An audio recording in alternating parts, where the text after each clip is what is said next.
يا الله محمد رسول. أعوذ بالله من الشيطان الرجيم. بسم الله الرحمن الرحيم.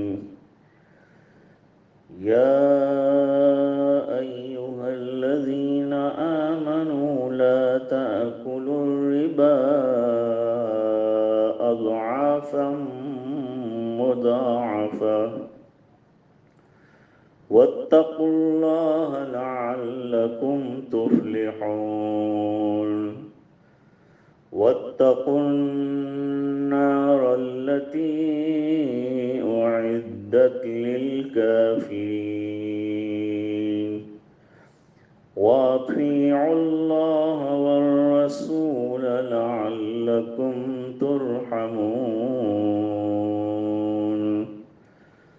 وسارعوا إلى مغفرة من ربكم وجنة عرضها السماوات والأرض أعدت للمتقين.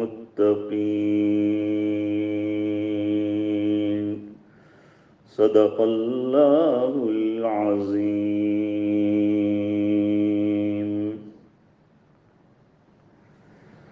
گزشتہ اسباق میں غزوہ احد کا ضمنی طور پر بدر کا اور اس میں صبر اور تقوی کی وجہ سے اللہ کی مدد کے اور نصرت کے آنے کا اور کامیابی کا فتح عظیم کا تذکرہ فرمایا.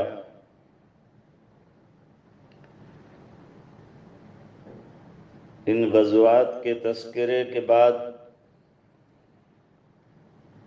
درمیان میں اللہ تعالیٰ نے سود کی حرمت کا حکم نازل فرمایا ہے اور ساتھ ہی انفاق فی سبیل اللہ جو آیت پڑھی نہیں گئی ہے کل انشاءاللہ پڑھی جائے گی، اس کی ترغیب دی. سود میں اور انفاق فی سبیل اللہ، انفاق فی سبیل اللہ یعنی اللہ کے راستے میں اپنے مال خرچ کرنا. تو یہ دو چیزیں آپس میں ضد ہیں، متضاد چیزیں ہیں، سود اور انفاق فی سبیل اللہ. سود استعمال کرنے سے، کھانے سے اخلاق میں بگاڑ پیدا ہوتا ہے اور انفاق فی سبیل اللہ سے اخلاق میں عمدگی آتی ہے. دونوں چیزوں کو اکٹھا بیان فرما کر ترغیب اور ترہیب کا سامان فرمایا ہے.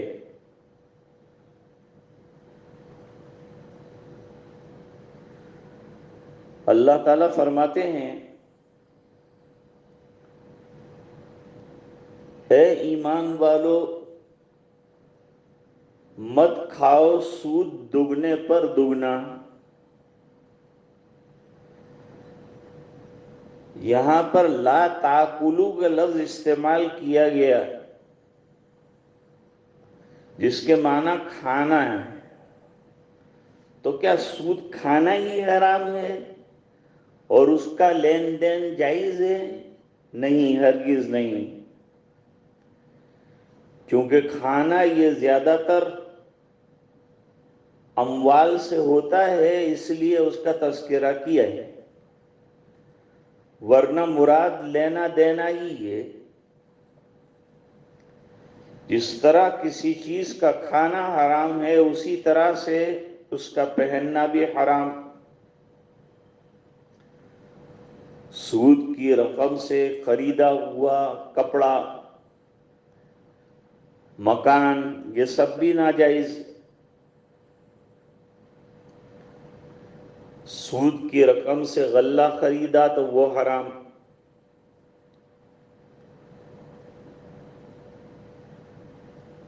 تو لا تاکلوا سے مراد صرف کھانا ہی نہیں بلکہ سود کا استعمال ہر صورت میں حرام ہے۔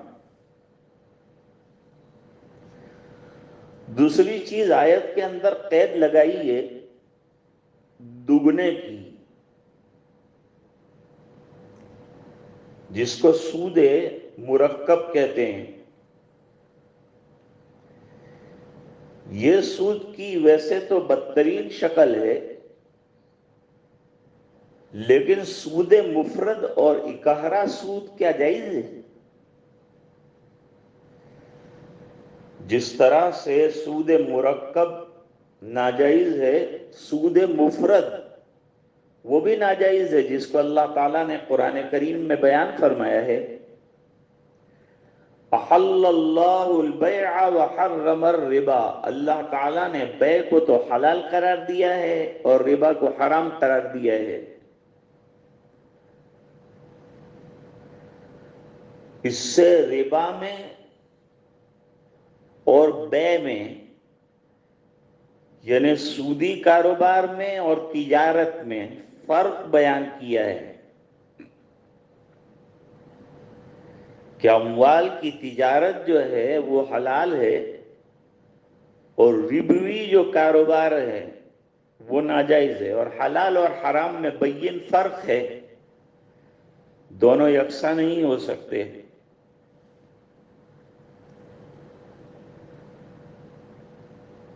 حقیقی سود وہ ہوتا ہے جو ادھار دی گئی رقم پر حاصل کیا جائے،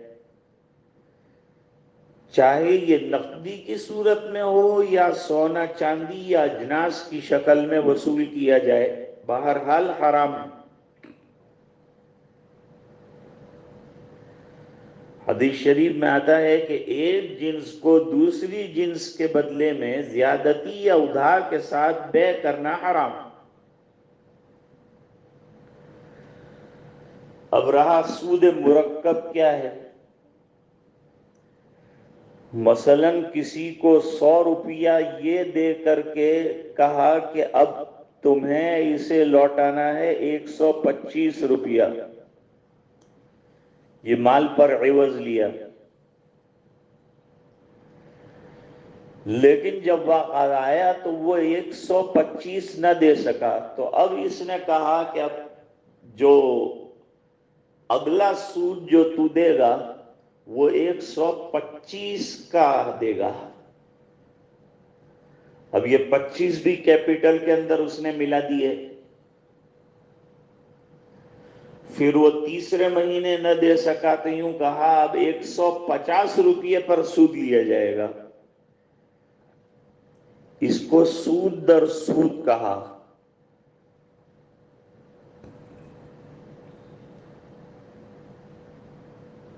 تو سود جو ہے اسلام میں منع ہے، سود کا لینا دینا، اس کا لکھنا، اس کا اٹھانا پڑھنا۔ 10 لوگوں کو اس سلسلے میں لعنت ملامت کیا گیا ہے، اور حدیث شریف میں حضور نے فرمایا کہ سود خار کو میں نے خون کی ندی میں پتھر کھاتے ہوئے دیکھا، کیونکہ غریبوں کی پونجی اور غریبوں کا مال خون کی طرح چوس کر اسی میں اس کا دل بہلتا ہے اور وہ اپنا مال بناتا ہے۔ ایسی تمام ظالمانہ چیزوں کی اسلام میں ممانعت کر دی گئی ہے، اور غربا کا بڑا خیال رکھا گیا ہے۔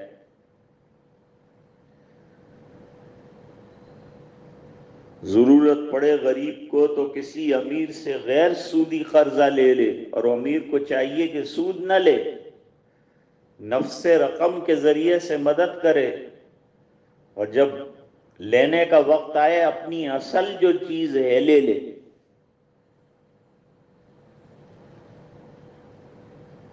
حدیث شریف میں یہاں تک فرمایا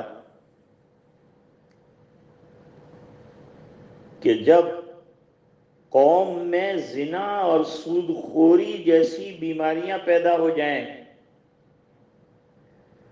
اس قوم پر خدا کا غضب نازل ہوگا، کیونکہ یہ اخلاقی بیماریاں خدا کے غضب کو دعوت دینے والی ہیں۔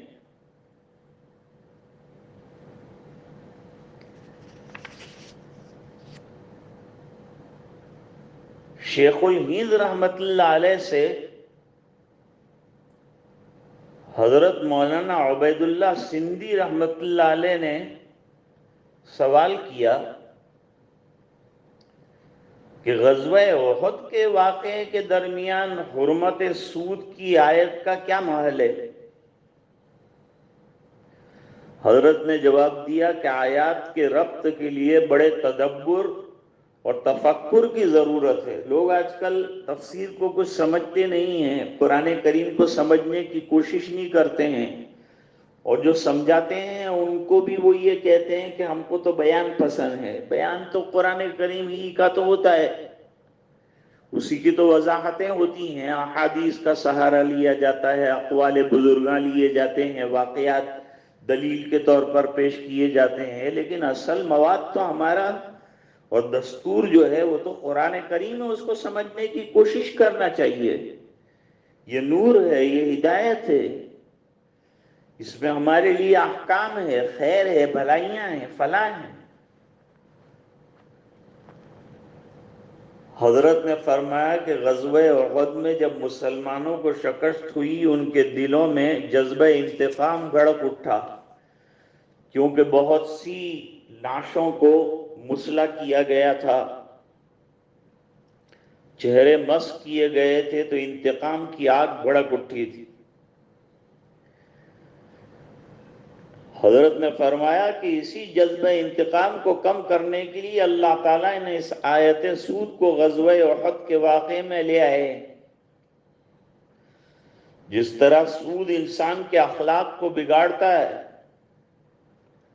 اسی طرح جذبہ انتقام بھی انسان کے اخلاق میں برائی پیدا کرتا ہے۔ لہذا اہل ایمان کو اپنے جذبات قابو میں رکھنے کے لیے کہا کہ سود اور انتقام برائی کے اعتبار سے ایک ہی قبیل کی چیز ہے۔ اسی لیے آگے سبق میں انفاق فی سبیل اللہ کا جذبہ ابھارا گیا ہے، اللہ کے راستے میں خرچ کرنا اور اپنا مال لگانا، اس کی فضیلتیں جو ہیں وہ بیان کی گئی۔ اس کے بعد فوری طور پر اللہ تعالیٰ فرماتے ہیں وَاتَّقُوا النَّارَ الَّتِي أُعِدَّتْ لِلْكَافِرِينَ، اور اس بھڑکتی ہوئی آگ سے بچو جو کافرین کے لیے تیار کی گئی ہے۔ جہنم سے ڈرایا جا رہا ہے، دنیا کی آگ سے 70 گنا تیز آگ ہے۔ فرماتے ہیں اصل میں تو بالذات کافرین کے لیے تیار کی گئی ہے جہنم، مگر اس آیت میں ایمان والوں کو ڈرایا گیا ہے کہ اس آگ سے بچ جائیں۔ امام ابو حنیفہ رحمت اللہ علیہ فرماتے ہیں کہ قرآن کریم میں سب سے زیادہ ڈرانے والی آیت یہ ہے جس میں ایمان والوں کو دوزخ کی آگ سے ڈرایا گیا ہے۔ مقصد یہ ہے کہ اگر اہل ایمان بھی کافروں والے کام کریں گے، کفر، شرک، بدعات، معاصی میں مبتلا ہوں گے، تو وہ بھی بچ نہیں سکیں گے دوزخ کی آگ سے۔ آگے اہل ایمان کو دوزخ سے بچنے اور کامیابی حاصل کرنے کا طریقہ اور راز بتایا، اور یہ دونوں چیزوں کو مستقل طور پر ذکر کیا۔ فرمایا اطیعوا اللہ، اللہ تعالیٰ کی اطاعت کرو، اللہ کے احکام کی پابندی کرو، اور جیسے اللہ کے احکام کی پابندی کرتے ہو، رسول اللہ صلی اللہ علیہ وسلم کی باتوں کو بھی مانو، ان کے ارشادات پر بھی عمل کرو، کیونکہ وما ينطق عن الهوى ان هو الا وحی یوحى، آپ بھی اپنی خواہش نفس سے نہیں بولتے، گفتے اللہ بود، گرچہ از حلقوم عبداللہ بود۔ زبان حضور پاک صلی اللہ علیہ وسلم کی ہوتی ہے اور ارشاد اللہ کا ہوتا ہے۔ دو دن کو کوئی یوں کہے کہ ہمیں تو بس قرآن کریم پر عمل کرنے کے لیے کہا گیا ہے، ہم حضور کی بات نہیں مانیں گے، جیسا کہ ابن ماجہ وغیرہ کے اندر موجود ہے۔ ابن ماجہ شریف میں اور دوسری حدیث کی کتابوں میں بھی ہے کہ میں تم میں سے کسی کو اس حال میں نہ پاؤں کہ وہ تکیے سے ٹیک لگا کر بیٹھا ہو بے فکری کے ساتھ اور یہ کہہ رہا ہو کہ بھئی جو قرآن ہے وہ لاؤ، اس کے علاوہ کوئی بات میرے سامنے پیش مت کرو۔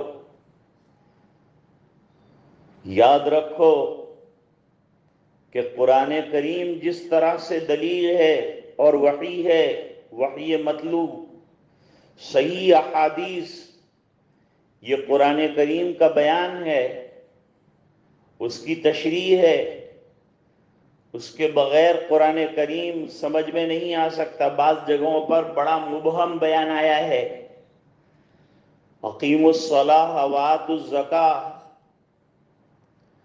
نماز پڑھنے اور قائم کرنے کے لیے کہا گیا، لیکن یہ نماز ارکان معلومہ پر مشتمل ہے، یہ حدیثوں کے ذریعے سے پتہ چلا۔ حضور پاک صلی اللہ علیہ وسلم کو حضرت جبریل علیہ السلام نے نماز سکھائی اور پھر آپ نے لوگوں کو بتلایا کہ صلو کما رأیتمونی اصلی، اس طرح سے نماز پڑھو جس طرح کہ مجھے دیکھ رہے ہو نماز پڑھتے ہوئے۔ زکوٰۃ کی مقداریں، سونے کی زکوٰۃ کتنی ہوگی، چاندی کی کتنی ہوگی، غلہ اناج وغیرہ میں کیا دیا جائے گا، پھلوں میں کیا دیا جائے گا، یہ سب تفصیل کس نے بیان فرمائی؟ یہ تو سب ارشادات رسول صلی اللہ علیہ وسلم کی برکت سے ہمیں معلوم ہوا ہے۔ اس لیے اللہ تعالیٰ نے نبی کریم صلی اللہ علیہ وسلم کو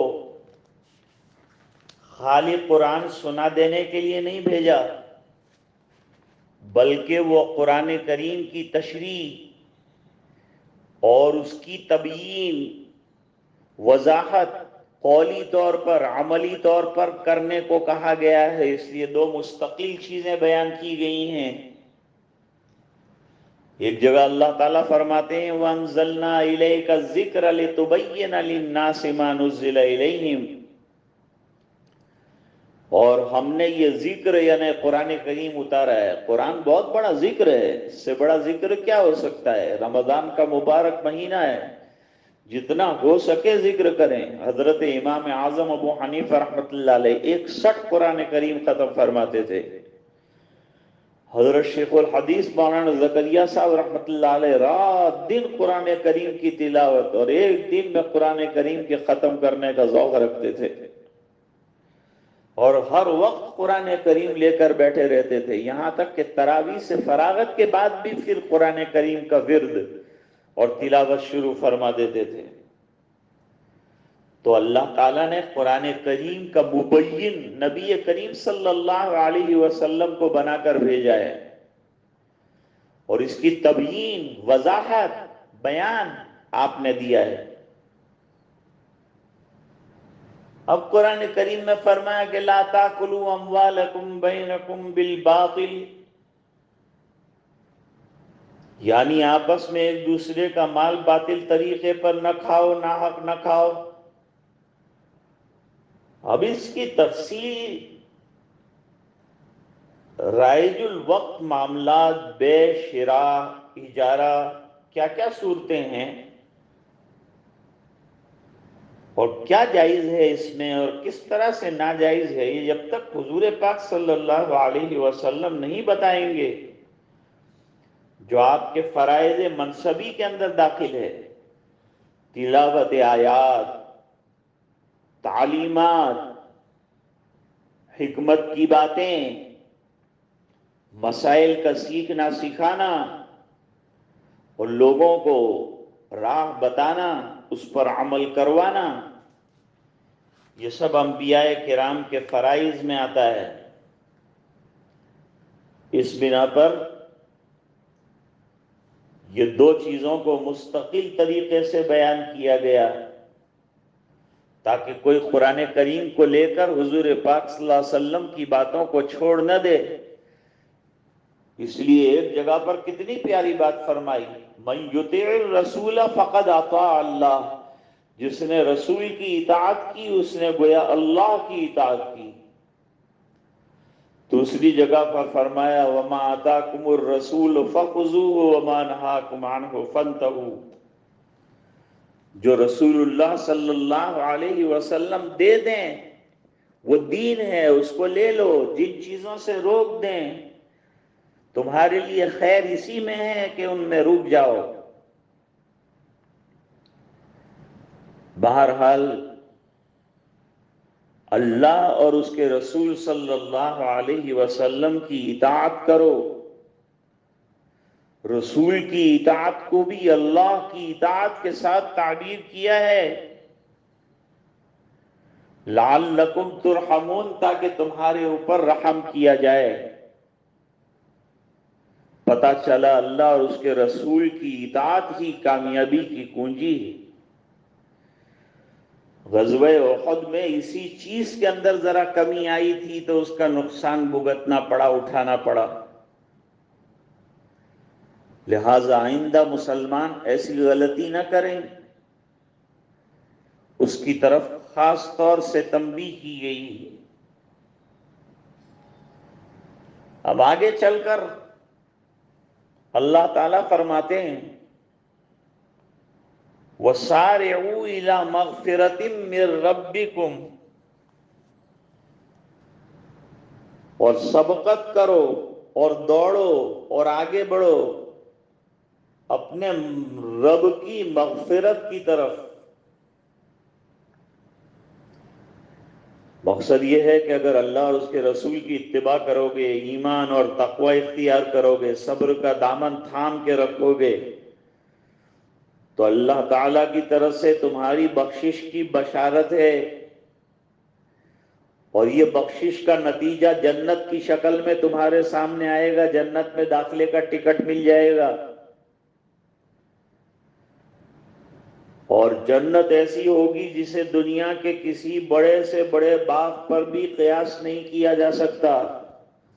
عرضها السماوات والارض، وہ اتنی وسیع ہے کہ اس کا عرض یعنی چوڑان ہی آسمانوں اور زمینوں کے برابر ہوگا۔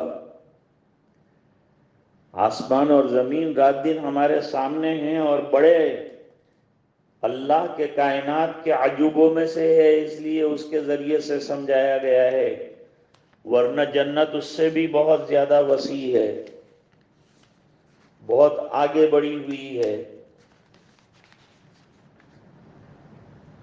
اب سوال اصل میں یہاں یہ پیدا ہوتا ہے کہ قرآن کریم میں تو فرمایا کہ لا تتمنوا ما فضل اللہ به بعدکم علی بعد، دوسروں میں جو فضیلت کی باتیں ہیں ان کے حاصل کرنے کی تمنا مت کرو، اور یہاں فرماتے ہیں سارعوا، یہ دونوں میں بظاہر ٹکراؤ معلوم ہوتا ہے۔ جواب یہ ہے کہ فضائل دو قسم کے ہوتے ہیں، ایک فضائل انسان میں ہوتے ہیں غیر اختیاری، جیسے نبی ہونا، تو کوئی تمنا نہیں کر سکتا کہ میں بھی نبی بن جاؤں، کوئی فطری طور پر خوبصورت اور حسین ہوتا ہے تو دوسرا آدمی یہ تمنا کرے کہ میرا بھی رنگ ایسا ہی سفید ہو جائے، میں بھی ایسا خوبصورت بن جاؤں، یہ خیر فطری اور غیر اختیاری چیز ہے، یہ اللہ کی طرف سے ہے، جس کو اللہ تعالیٰ دینا چاہے۔ ایسو چیزوں میں تمنا کرنے کو نہ کہا ہے۔ اور جو فضائل اختیاریاں ہیں جس کے بارے میں فرمایا فاستبقوا الخیرات، بھلائیوں کے اندر آگے بڑھو، یہ اپنے اختیار میں ہے، نمازوں کا زیادہ پڑھنا، تلاوت کا زیادہ کرنا، روزہ رکھنا، عبادت کرنا، اللہ کے راستے میں خوب مال خرچ کرنا، ایک دوسرے سے آگے بڑھنے کی کوشش کرنا۔ صحابہ کرام ایک دوسرے سے آگے بڑھنے کی کوشش کرتے تھے نیکیوں کے اندر، تو اس کی طرف دوڑنے کے لیے اصل میں کہا گیا ہے، اس کی طرف دوڑنے کے لیے کہا گیا ہے، اس میں مسارعات کے لیے کہا گیا ہے۔ آگے بڑھو خیر کے کاموں کے اندر، جو تمہارے اختیار میں ہے اس میں آگے بڑھنے کے لیے کہا گیا ہے۔ حدیث شریف میں اور ترمذی شریف میں ایک روایت ہے، عجیب بات بیان فرمائی۔ حضور پاک صلی اللہ علیہ وسلم نے فرمایا سارعوا بالاعمال سبعا، 7 چیزیں پیش آنے سے پہلے پہلے اچھے اعمال انجام دے لو، ورنہ پھر موقع ملے نہ ملے، پھر حسرت اور افسوس رہے۔ تو فرمایا کہ وہ افسوس کا مقام آئے اس سے پہلے یہ چیزیں ہاتھ میں ہے تو کر لو۔ وہ 7 چیزیں کون سی ہیں؟ ما ينتظر احدكم الا غنى مدغیا، ایسی دولت مندی آ جائے جو انسان کو سرکشی میں، اکثر مال زیادہ آتا ہے تو انسان سرکشی میں مبتلا ہو جاتا ہے، گناہوں میں، عیش و عشرت میں لگ جاتا ہے، اپنے اور اپنے رشتہ داروں کے اور جو ذمہ داریاں ہیں اور جو اللہ کے حقوق ہیں مال میں، وہ تمام چیزوں کو نظر انداز کر بیٹھتا ہے۔ مال کا ایک نشہ چڑھتا ہے جس کی وجہ سے آدمی حیوانیت کے ڈانڈوں سے جا ملتا ہے۔ تو ایسا سرکش بنا دینے والا مال آئے، کیا اس کا انتظار کر رہے ہو؟ ناداری کی حالت میں لوگ اچھے دیندار، لیکن مال آنے کے بعد بغاوت پر اتر آتے ہیں۔ ایسی حالت کے آنے سے پہلے پہلے اچھے اعمال کر لو۔ او فقرا منسیا، یا ایسا فقر لاحق ہو جائے جو سب کچھ فراموش کرا دے۔ ناداری کی حالت میں بعض اوقات انسان اتنا متفکر اور مغموم ہوتا ہے کہ جس کی وجہ سے نیکی کے کام بھی بھول جاتا ہے۔ ایسی پریشانی کی حالت کے لاحق ہونے سے پہلے نیکیوں کے اندر سبقت کرو۔ پھر فرمایا او مرضا مفسدا، یا کوئی ایسی اللہ نہ کرے بیماری آ جائے جو انسان کو فساد میں ڈال دے۔ بیماریوں میں بھی انسان اصل عبادات سے، نیکیوں سے محروم ہو جاتا ہے۔ تو کیا اس کا انتظار کر رہے ہو؟ ابھی اللہ نے صحت دی ہے، فائدہ اٹھا کر کام کر لو، کیش کر لو، نیکیاں کر لو، بھلائیاں کر لو، اچھائیاں کر لو، لگے ہاتھوں اس وقت کو غنیمت جانو۔ چوتھی چیز فرمائی او حرمن مفندا، یا ایسا بڑھاپا جائے جو انسان کو عقل اور فہم سے بالکل عاری کر دے، دوسروں کا دست نگر ہو جائے، محتاج ہو جائے۔ اس لیے ایسے بڑھاپے سے پناہ مانگی گئی ہے جو انسان کے قوا کو اتنا کمزور کر دے کہ دوسروں کا محتاج ہو کر رہ جائے، کچھ بھی نہ کر سکے۔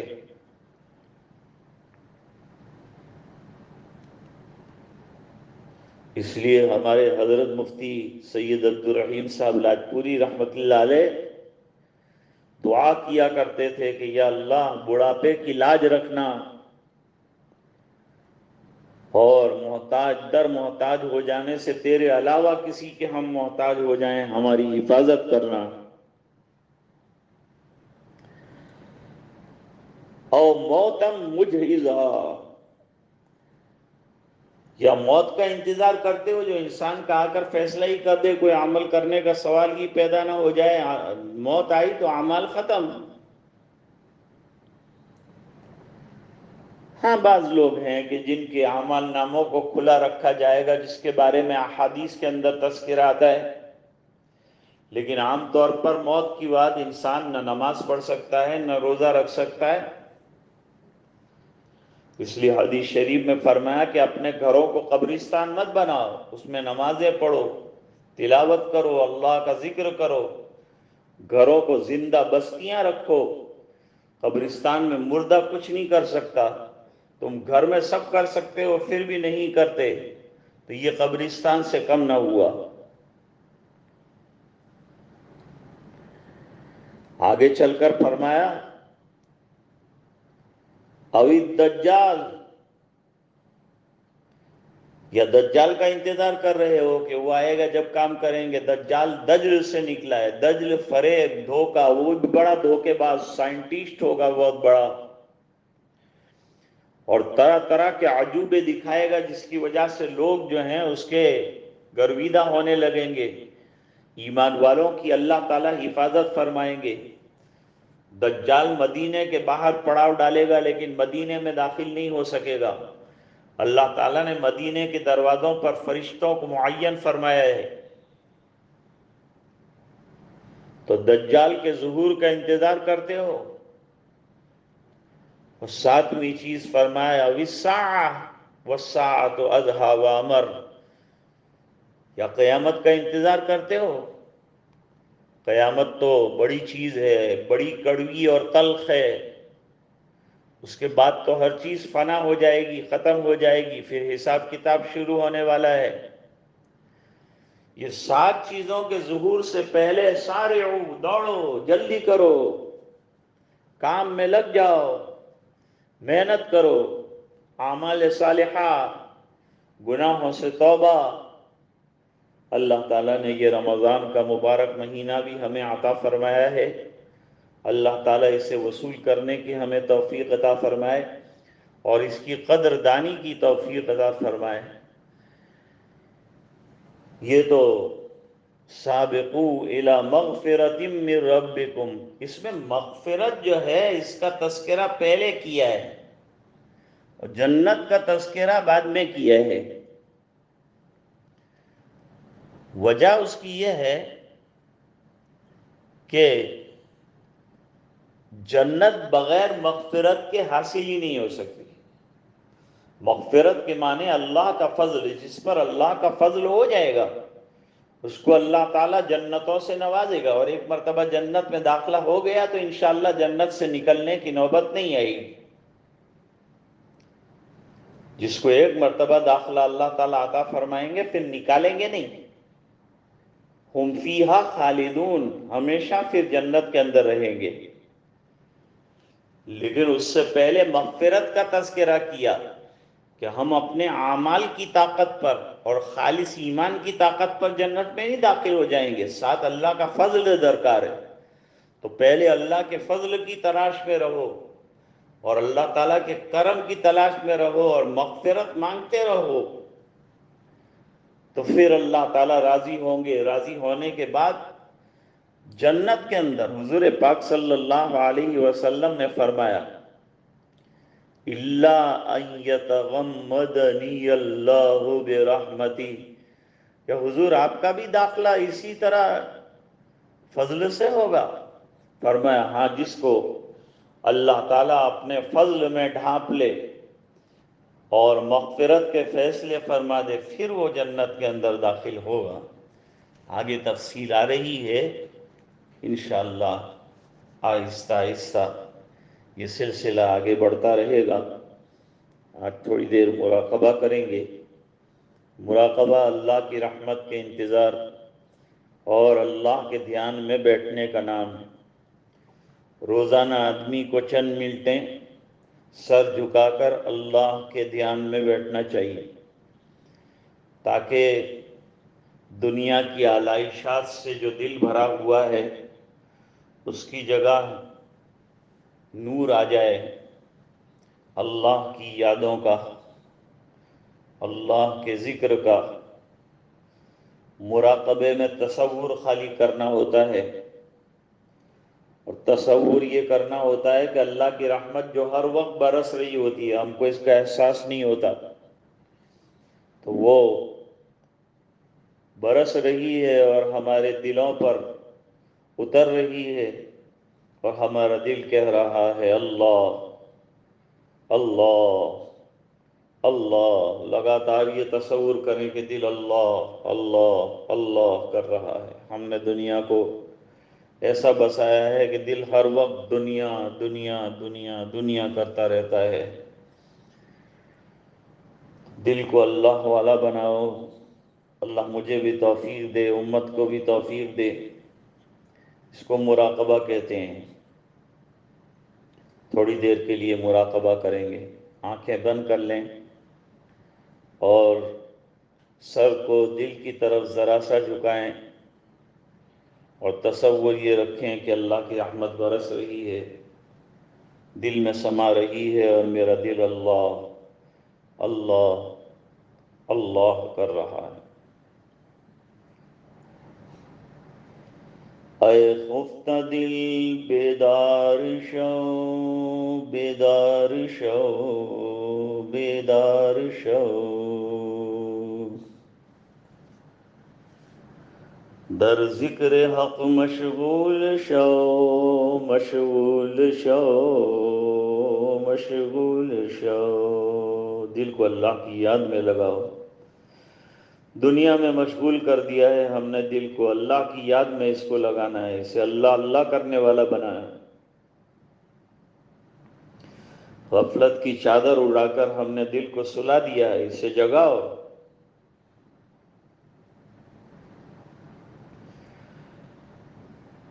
دل بے نور کو پر نور کر دے،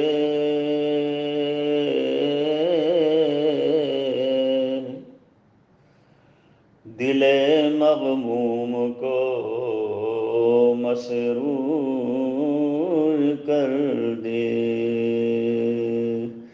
گناہوں سے دل مغموم ہو جاتا ہے، اور نیکیوں کے ذریعے سے دل کھل اٹھتا ہے۔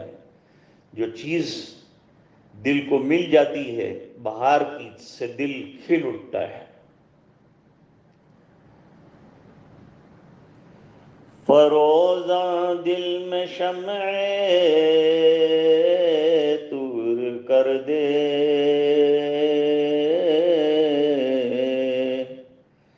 اور یہ گوشہ نور سے معمور کر دے۔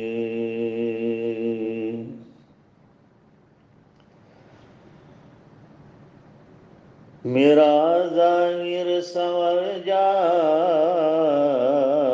الہی، میرے باطن کی ظلمت دور کر دے۔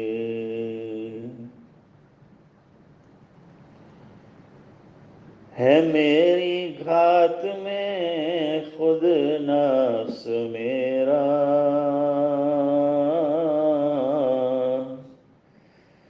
الہی اس کو بے مقدور کر دے۔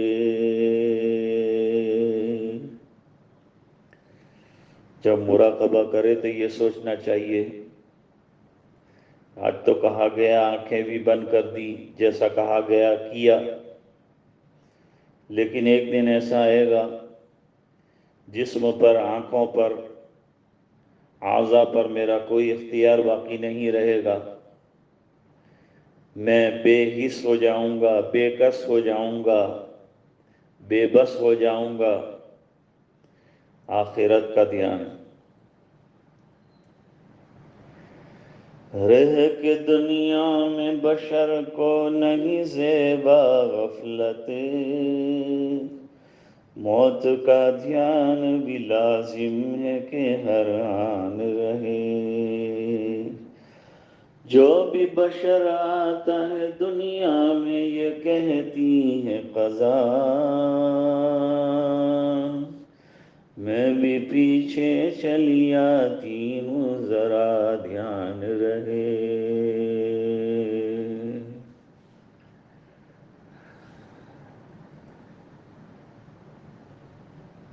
اب ہمارا مراقبہ ختم ہوتا ہے۔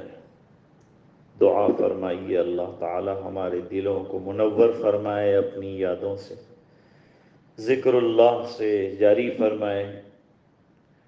بسم اللہ الرحمن الرحیم۔ اللہم لک الحمد کما ينبغی لجلال وجہک وعظیم سلطانک، اللہم لا احصی ثناء علیک انت کما اثنیت علی نفسک، اللہم صل علی سیدنا محمد وعلی آل سیدنا محمد وبارک وسلم۔ اللہم آت نفوسنا تقواها وزکها انت خیر من زکاها انت ولیها ومولاها، اللہم طہر قلوبنا من النفاق وعمالنا من الرياء والسنتنا من الكذب وعیوننا من الخیانة، فإنك تعلم خائنة الأعین وما تخفی الصدور۔ اللہم ان قلوبنا ونواصینا وجوارحنا بیدک لم تملکنا منها شیئا، فإذا فعلت ذلك بنا فكن أنت ولينا واهدنا إلى سواء السبيل۔ اللهم آت نفوسنا تقواها وزكها أنت خير من زكاها أنت وليها ومولاها، يا مقلب القلوب ثبت قلوبنا على دينك، يا مصرف القلوب صرف قلوبنا إلى طاعتك، يا ذا الجلال والإكرام يا أرحم الراحمين۔ ظلمنا أنفسنا وإن لم تغفر لنا وترحمنا لنكونن من الخاسرين، ربنا لا تجعلنا فتنة للقوم الظالمين ونجنا برحمتك من القوم الكافرين، ربنا عليك توكلنا وإليك أنبنا وإليك المصير، ربنا آتنا من لدنك رحمة وهيئ لنا من أمرنا رشدا۔ اے اللہ ہمارے گناہوں کو معاف فرما، کوتاہیوں سے درگزر فرما۔ اے اللہ ہماری برائیوں کو، سیئات کو حسنات سے مبدل فرما۔ اے اللہ ہمارے دلوں کے بگاڑ دور فرما۔ اے اللہ ظاہر اور باطن کی اصلاح فرما، خیر اور عافیت والی، امن و امان والی، تیری عبادت والی، طاعات والی زندگی عطا فرما، تیرے احکام کی پیروی نصیب فرما، نبی کریم صلی اللہ علیہ وسلم کی مکمل اتباع نصیب فرما، زندگی کے ہر گوشے میں حضور پاک صلی اللہ علیہ وسلم کی اتباع نصیب فرما، اپنی رضائے دائمی عطا فرما۔ اے اللہ تو ہم سے راضی اور خوش ہو جا اور ہمیں اپنا بندہ بنا دے۔ اے اللہ دلوں کی کدورتوں کو مٹا دے، ہمارے دلوں کو جاری فرما دے تیری یادوں کے ذریعے سے۔ اے الہ العالمین تیرا ذوق، تیرا شوق، تیری معرفت، تیری محبت عطا فرما، اپنی مرضیات پر چلنے والا بنا۔ رمضان کے روزے قبول فرما اور تراویح قبول فرما، اور اللہ یہ جو وائرس آیا ہوا ہے، یہ بیماری آئی ہوئی ہے، یہ وبا، اللہ اس کو دنیا سے دور فرما، تمام انسانیت کو اس سے نجات عطا فرما، اور اللہ گلو خلاصی عطا فرما۔ جو بیمار ہیں انہیں شفا عطا فرما، جو پریشان ہیں ان کی پریشانیوں کو دور فرما۔ اے اللہ ہمارے ظاہر اور باطن کی اصلاح فرما۔ اے اللہ جو مرحومین مرحومات دنیا سے گئے، اللہ تمام کو اعلیٰ علیین میں بہترین مقام عطا فرما۔ اے الہ العالمین تو ہم سے راضی اور خوش ہو جا اور ہمیں اپنا بندہ بنا دے۔ اے الہ العالمین جہاں جہاں تک لوگ سن رہے ہیں، اے اللہ انہوں نے ہاتھ پھیلا رکھے ہیں، اے اللہ ان کا ہاتھ پھیلانا منظور فرما لے، کرم فرما دے۔ اے اللہ غیر سے حاجت روائی کی شکلیں پیدا فرما دے۔ جو حضرات روزہ داروں کو افطار کراتے ہیں، سحری کرا رہے ہیں، بہت بڑا مشن لے کر چلے ہیں، اے اللہ ان کو ہمتیں عطا فرما، مدد فرما، غیب سے نصرت فرما، ان کے جان مال میں عزت آبرو میں برکتیں عطا فرما۔ اے اللہ جو کچھ مانگا ہے عطا فرما، جو مانگنے سے رہ گیا اپنے فضل سے عطا فرما۔ اے اللہ ہماری یہ ٹوٹی پھوٹی دعائیں اپنے فضل سے قبول فرما۔ سبحان ربک رب العزت عما یصفون، سلام علی المرسلین والحمد للہ رب العالمین۔